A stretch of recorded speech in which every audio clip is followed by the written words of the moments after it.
కూర్మాసనము. మనం జపానికి కూర్చునేటప్పుడు రకరకాలైనటువంటి ఆసనాలు చెప్పుకున్నాం గతంలో. వాటిలో కూర్మాసనము అనేది ప్రత్యేకంగా ఒకటి. కూర్మాసనం అంటే తాబేలు.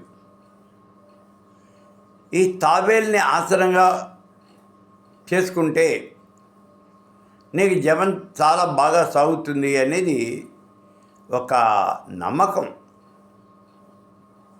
దానికోసం తాబేలు బొమ్మని మనం ఆసనం మీద చెక్కించుకోవడం జరుగుతుంది.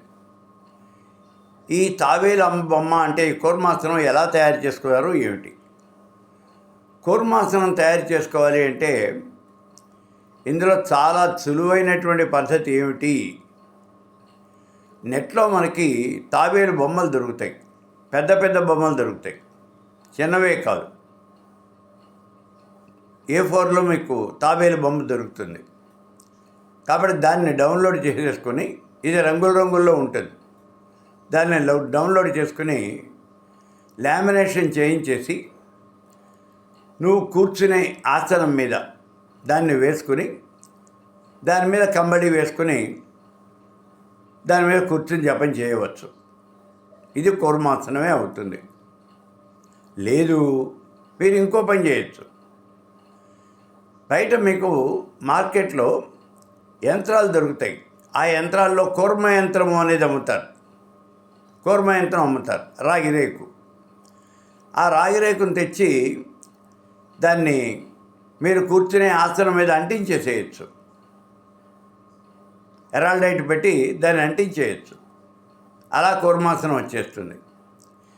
చెక్క మీదనే కూర్మాసనం తయారు చేయించటము, చెక్కించటము, ఇది ఒక పద్ధతి ఉంది.